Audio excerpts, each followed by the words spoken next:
But now we're moving on to our next topic. Will Donald Trump be good or bad for Britain? 0207 862 2222 is the number.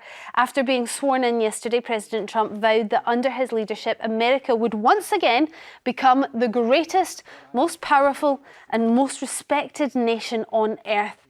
Here's more of what he had to say. The golden age of America begins right now.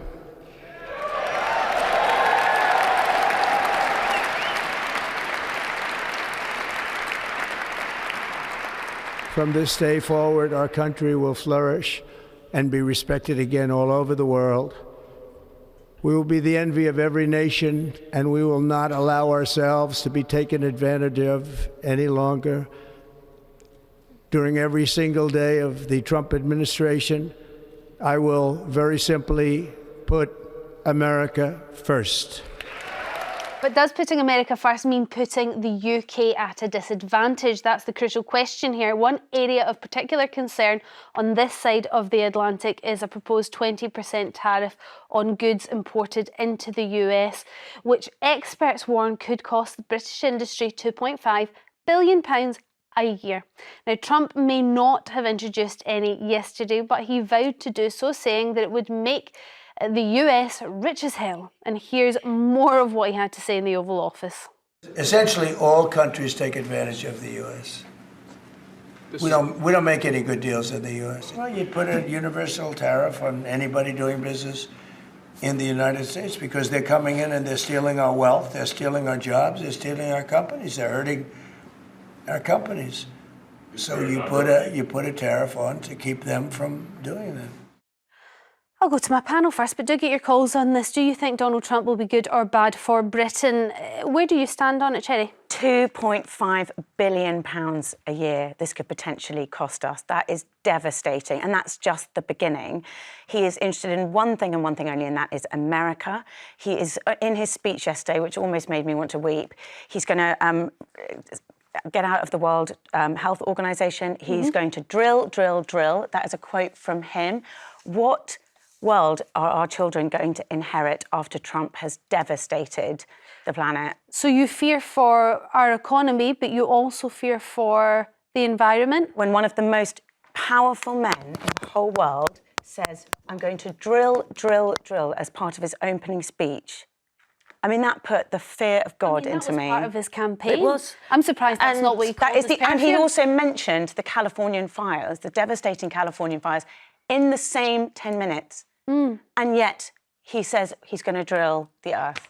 Do you worry about the environment when it comes to Trump, Lizzie? I've spoke about it with you before, Storm. I wish he would take the climate change more seriously. But what Trump is doing is putting the economy first, because the Biden administration has left it in chaos.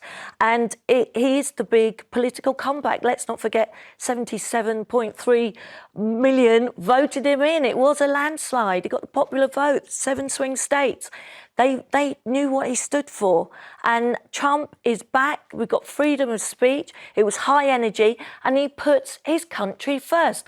Something that our own government doesn't seem to be doing. First order of any government is a duty to your own people. And he can see his economy and what's going on in America has been disastrous under Biden. And let's not forget, Biden, they did the most awful democratic, they were supposed to be the Democrats, all good and, for the people, did the biggest lie in political history with Biden not being fit for office, where they pretended he was fine when he was clearly not. And he managed to get through his term. Talk about fit for office. I do believe Trump is now a felon. He also has said, and we've all heard the recordings, I won't repeat it on TV, we've had quite enough of that this morning, the way he talks about women and grabbing parts of women's bodies. This is the head of America. So it just goes to show how we feel about women, that he can say those things and have those views, but it doesn't really matter. The answer from the American people and the ones that voted for him is it doesn't really matter because he's going to put the economy first. Now, if he's going to put the economy first and he's going to boost the American economy, isn't that good news for us, Cherry? A great leader cares about mankind and about progressing mankind. Yes, of course, the economy is vital. Businesses are vital. But those two things have to go hand in hand. What he's done is said, it's money. Look at who was behind him billionaires. The billionaires are running that country now. It is not about humanity. It's not about progressing people's well-being. Aren't they the wealth He's going to makers? get 11 million immigrants shipped out of the country. These people with families, jobs, connections, grandparents. Off they go. The illegals that are coming in. It's like something out of a film. But it's the illegals that are coming in, Joey. We've got the hugest, problem here in this country. We can't afford it. We're bursting at the seams. What Trump is doing is putting his country first. But you do it delicately and carefully. You don't sign a treaty where you've got troops taking them out. It's like something out of a horror film. No, we've got in our own country, sadly, we're not being put first by the government. We've got Ed Miliband. Would you want, like him, on his, ukulele singing "Blowing in the Wind"? I would like to sing that. 11.6. I mean, that's the abortion ban. Foreign aid. Girls dying in car parks because they cannot get an abortion because of rape, because of incest. I mean, I do want to bring it back. Is a travesty. I do want to bring it back to the effect that it's going to have on Britain. Now, I don't know about the abortion ban. I certainly hope that isn't going to reflect in British society. However, the anti-immigration feeling and anti-immigration sentiment in America is definitely part of the reason that Trump was re-elected and part of his manifesto and campaign. It's something that we're feeling in this country already. Do you think it will increase that feeling? And also, how will that play out in our society? Is it going to make us more divided? Well, we've got to negotiate with Donald Trump. We've had a really awful start. We've had David Lammy, who has done, in the past insulted him appallingly. Yeah, we'll get to, We've got we'll Peter Mandelson, who's now going to be the one that's going to try and make things great. Yeah, the middleman. And it has already called him a racist and other names. It's hardly a good start. And Keir Starmer has picked these people to be in a let's try and liaise with him. Sucking up to do. Well, I mean, Jess Phillips. I'm actually going to put you worry. on pause here because that is something we need to get into in terms of how we have spoken about Trump in the past and how we're going to manage to get over that. And we'll do that after the break. So we're going to put a pause. Later, we're going to be asking as well if Labour are right to delay. But now we're continuing our conversation about President Donald Trump. Will he be good or bad for Britain is what we are asking. 0207 862 2222 is the number. Now, Foreign Secretary David Lammy was mentioned there before the break. Now, in 2017, he called Trump a racist and a neo-Nazi sympathiser. So how do we deal with that one? Glyn from Kent, we'll start with you on the phones. Do you think Britain has a lot of sucking up to do after some of the comments made by our current government? Yes, well, firstly, good morning to you all. I would have to say that I do actually like some of his comments he's made, if you don't mind me saying. Firstly, I won't stay a bit impartial, but I am a Conservative, but I do feel that Mr. Trump has actually made some good references there regarding uniting us all as a country, in the sense of, like in America, I think regarding crime and things like that, definitely the police needs more kind of power to, obviously, to stop crime and just to make people more. I think that's an amazing statement. We all need to come together. But I disagree with the land grabbing statements. I would not like people in Greenland and Canada. I have family in Canada and friends where they would obviously. And they just feel a little bit not perfect at the moment, obviously, with those kind of statements, wanting to say the 51st statement. I feel that's going a little bit too far. Okay. But everything else is, I kind of agree with more rules in the sense of we don't want crime and things. A word-and-word response to this, good or bad for Britain? That's a really difficult one. If I was going to be honest, I'm about 50-50, really. Okay. You put me on the spot. I don't know what to say to that, but I'll probably say we are a little bit different to the US. I'll give you 3 words. Wait and see. How's that? Glenn, thank you very much for your call. Christine from Cumbria. Are you on the fence with this one, or do you think of Trump positively or negatively in terms of its relationship with Britain? Oh, hi, Storm. Lovely to speak to you. I think it's going to be good for us. Okay. I think everything he said, he's going to look after his own country first. He sure he should. That's the right way to go about it. Our country, well, I don't know where we are now with it. It's so terrible. I mean, we want somebody who's going to stand up and do what they should do in this country, like he's doing. Okay, so Christine, I'm going to just take what you've said in part. So you think he's going to be good for Britain because he's putting America first. Part of what he says in terms of putting America first is putting tariffs of up to 20% on items coming into America from foreign countries. we are a foreign country. That could mean 2.6 billion or whatever the stated claim is in costs for us, the cost to our British industry every year. Yeah. That's quite a lot of money, is it not, Christine? Well, it is, yes, you're right, it is. But who knows what's going to happen? You know what I mean? You don't believe that you'll put those tariffs in place for Britain? No, I don't think you will. OK, Christine, thank you very much for your call. Matthew from Cheshire, what's your view on this one?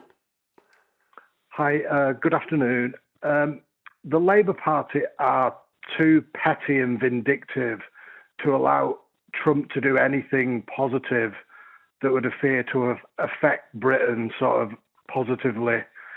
But indirectly, he shows us how grey and bland and scrawny our political leaders are. And he shows us what a real leader is like. And he shows us the qualities that we need. I feel like he makes our leaders look. I feel like he makes our leaders look like grown-ups who care about more than just their back garden. If you only care about your own family, the whole community suffers. The best communities are when families and people and grown-ups care about what is outside of their immediate circle. That is exactly the opposite of what Trump is doing. No, but we are connected. We are a globe. We affect each other. Our actions affect other people. Isn't that what you teach your children when you're parenting? So, but Trump is a peacemaker. He wants to be a unifier. He said that in his speech. And with Trump, and under Trump's watch, previously, we didn't have any wars. Now, I really think he's going to be an instrumental strength in stopping these wars. And we've already had 3 of the hostages, released. And I think that people are scared of him. He was nothing to do with that peace treaty. But he is a good, strong I would like to go back to Matthew leader. just very quickly and say, what do you make of Cherry's comments that actually, as the leader of the free world, the most powerful man in the globe, and we are a global world, we travel, we do business, we do trade, he can't be as isolationist as he's saying that he is? Your guest is a decade in the past, and globalism is basically regressing all over the world. You don't paint your next door neighbour's house while your own house is falling down around you.